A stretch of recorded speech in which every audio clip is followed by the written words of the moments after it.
Start చేయొచ్చా? Media మిత్రులందరికీ నా హృదయపూర్వక నమస్కారాలు. గతంలో జేసీబీ పాలన చూసాం. ఈరోజు ఎన్డీఏ ప్రభుత్వంలో దశాబ్దాలుగా నివసిస్తున్న ఎక్కడైతే ప్రాంతంలో ప్రజలు ఉన్నారో వాళ్ళందరికీ ఇల్లు పట్టాలు ఉచితంగా ఇవ్వాలనేది ఒక లక్ష్యంగా పెట్టుకుని ప్రభుత్వం ముందరికెళ్ళింది. దాంట్లో భాగంగా ఆంధ్ర రాష్ట్రంలోని ఎన్డీఏ ప్రభుత్వం ఏర్పడిన తర్వాత మొదటి పట్టా మంగళగిరిలో ఉండవల్లి గ్రామంలో ఇస్తాం జరిగింది. ఇది 2024 ఎన్నికల్లో నేను ప్రజలకు ఇచ్చిన హామీ. ప్రధానంగా మంగళగిరిలోకి వచ్చే గల వేలాది మంది దశాబ్దాలుగా ఒక ప్రాంతంలో నివసిస్తాం జరుగుతుంది.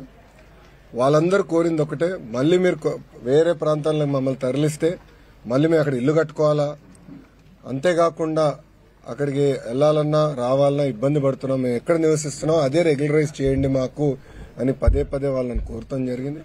నేను ఆనాడే చెప్పా, గౌరవంగా బట్టలు పెట్టి పట్టాలు ఇస్తానని హామీ ఇస్తాం జరిగింది.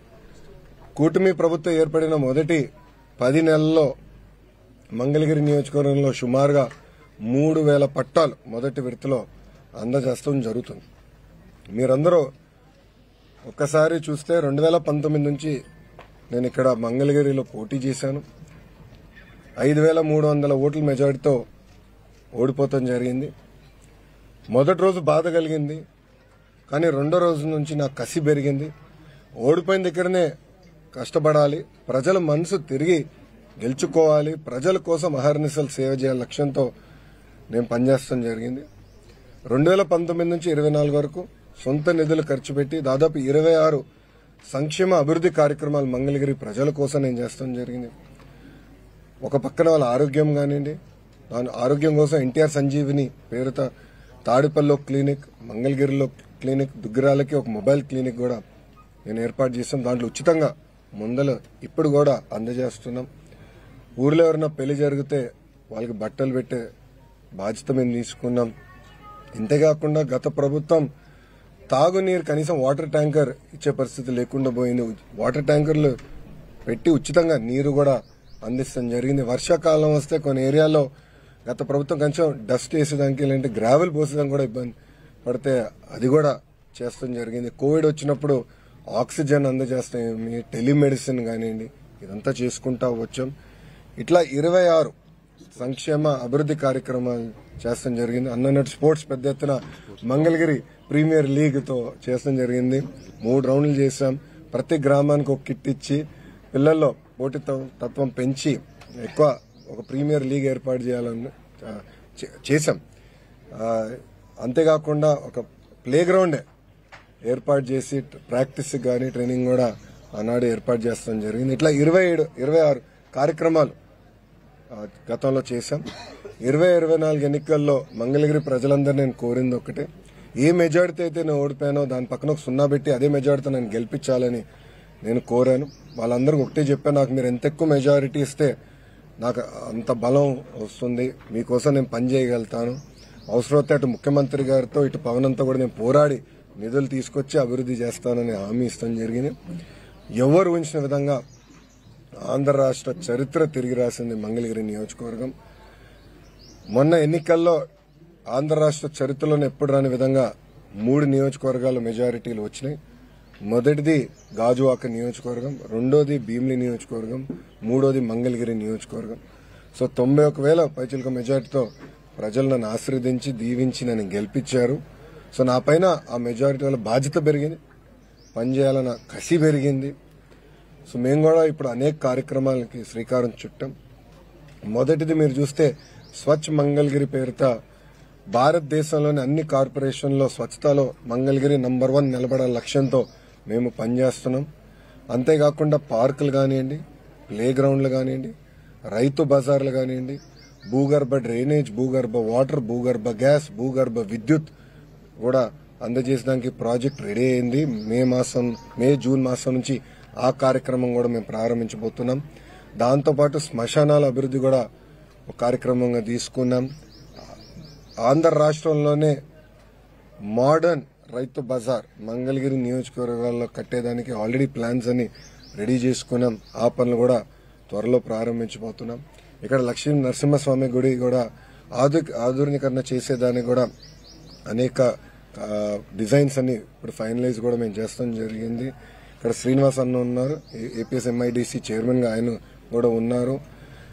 మంగళగిరి ప్రజల కళ 100 పడకల ప్రభుత్వ ఆసుపత్రి, అది కూడా మొన్న శాంక్షన్ చేయించుకుని కేబినెట్ లో దాన్ని కూడా త్వరలో శంకుస్థాపన అయిపోతున్నాం. కేవలం ఒక ప్రభుత్వ హాస్పిటల్ గా మేము అది భావించట్లేదు, ఒక మోడర్న్ హాస్పిటల్ గా. ఏదైతే ఇతర దేశాల్లో ఒక బాంబేలోనో లేదంటే ఒక హైదరాబాద్ లో ఎట్లయితే మోడర్న్ హాస్పిటల్ చూస్తామో, జోనింగ్ ఎట్లా జరుగుతుందో అది మైండ్ లో పెట్టుకుని ఆ లేఅవుట్ల పైన దాదాపు ఒక 5-6 సార్లు మేము కూర్చుని ఒక్కొక్కటి రివ్యూ చేసుకుని కూడా చేస్తాం జరిగింది. సో ఇట్లా సుమారుగా ఒక 50 కార్యక్రమాలు అంటే అభివృద్ధి కార్యక్రమాలు ఎన్డీఏ ప్రభుత్వం ఇక్కడ మంగళగిరి నియోజకవర్గం కోసం ప్రత్యేకంగా చేస్తాం జరుగుతుంది. ఇది కేవలం ప్రభుత్వ నిధులపైనే కాదు, ఒక సిఎస్ఆర్ నిధులు అవచ్చు, లేదంటే లోకల్గా ఉన్న దాతలతో కావచ్చు, వాళ్ళందరితో చర్చించి మాట్లాడిన తర్వాతనే మేము నిర్ణయం తీసుకుంటున్నాం. మంగళగిరి అంటే చేనేత, చేనేత అంటే మంగళగిరి. కానీ ఒక వాస్తవం మనం అందరం ఆడుకోవాలి ఏంటంటే మగ్గాలు తగ్గిపోయినాయి, దానికి చెక్ పెట్టాలి. మగ్గాలు పెంచాలంటే ట్రైనింగ్ కావాలి, డిజైనింగ్ జరగాలి, లేటెస్ట్ టెక్నాలజీకి వెళ్ళాలి అనే లక్ష్యంతో మన చేనేత సోదరులకి ఇక్కడ ఒక common facility centre, designing, printing, intricate work చేసేదాన్ని కూడా దానికి కూడా వాళ్ళ భూమి అవసరం ఉంటే అది ఎండోమెంట్ భూమి అవుతే వాళ్ళని రిక్వెస్ట్ చేసి లీజుకి తీసుకుని కేంద్ర ప్రభుత్వ సహకారంతో అది ఏర్పాటు చేస్తున్నాం. ఇక్కడ మాకు స్వర్ణకారులు కూడా ఎక్కువ శాతం మంది ఉన్నారు, వాళ్ళ కోసం ప్రత్యేకంగా జెమ్స్ అండ్ జ్యువెలరీ పార్క్ కోసం డిజైన్ చేస్తున్నాం. అంటే డిజైనింగ్ కానివ్వండి, మ్యానుఫ్యాక్చరింగ్, రీటైలింగ్, ఈ 3 ఒక 75 ఎకరాలు ఇంటిగ్రేటెడ్ పార్క్ కింద చేయాలనే లక్ష్యంతో, అక్కడ ఎక్కువ శాతం స్థానికులకు అవకాశం కల్పించాలనే లక్ష్యంతో ఎన్డీఏ ప్రభుత్వం పనిచేస్తుందని మంగళగిరి ప్రజలందరూ తెలుపుకుంటూ, నా పైన మీరందరూ ఒక పవిత్రమైన బాధ్యత పెట్టారు. ఆ బాధ్యతతో నేను పనిచేస్తున్నాను. ఎన్నికలప్పుడు ఒక పక్కన బాబు సూపర్ 6 కానివ్వండి, దాంతోపాటు లోకల్గా నేను వ్యక్తిగతంగా ఇచ్చిన హామీలు కూడా నిలబెట్టుకునే ప్రక్రియలో ఉన్నాను. పనులు చేసుకుంటా వెళ్తున్నాం. నా లక్ష్యం ఒకటే, ఆంధ్ర రాష్ట్రంలో అన్ని రంగాల్లో మంగళగిరి నంబర్ 1 నిలబడాలి. ఒక పక్క వ్యాపార రీత్యా కానివ్వండి, పేదరికం నిర్మూలన కానివ్వండి, సోషల్ ఇన్ఫ్రాస్ట్రక్చర్ కానీ, హార్డ్ ఇన్ఫ్రాస్ట్రక్చర్ కానీ అన్ని రంగాల్లో మంగళగిరి అగ్రస్థానంలో ఉండాల లక్ష్యంతో ఒక శాసనసభ్యుడిగా నేను ఇక్కడ పనిచేస్తాం జరుగుతుంది. గౌరవ ముఖ్యమంత్రి గారిని ఒకటే చెప్పా, ఎట్లయితే ఒక కుప్పం, ఒక హిందూపూర్ తెలుగుదేశం పార్టీ కంచుకోటగా ఉంటుందో, మంగళగిరి అట్లా తెలుగుదేశం పార్టీ కంచుకోటగా తీర్చిదిద్దే బాధ్యత ఒక కార్యకర్తగా నేను తీసుకుంటానని గౌరవ ముఖ్యమంత్రి గారికి నేను గతంలో హామీ ఇచ్చాను. ఆ దిశగా అహర్నిశలు నేను కష్టపడి మంగళగిరి ప్రజలు కలుస్తున్నా, వాళ్ళకున్న సమస్యలు పరిష్కరిస్తున్నా.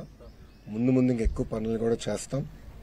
ఇక్కడ మీరందరూ కూడా ఒకటి ఆలోచించాలి, దశాబ్దాలుగా పట్టాలు కావాలి మాకని ప్రజల కోరిక.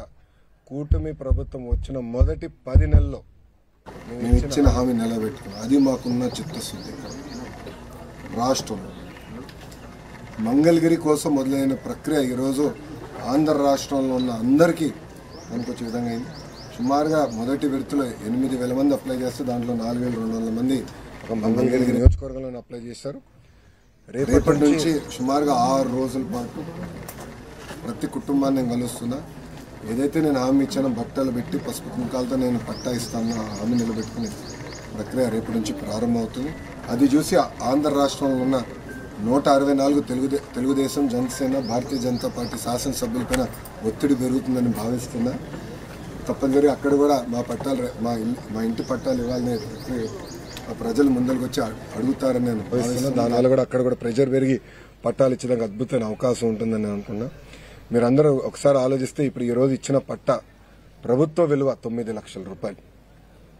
9 లక్షల రూపాయలు ప్రభుత్వ విలువ. ఇంకా మార్కెట్ విలువ ఎంతో మీరే అంచనా కట్టచ్చు.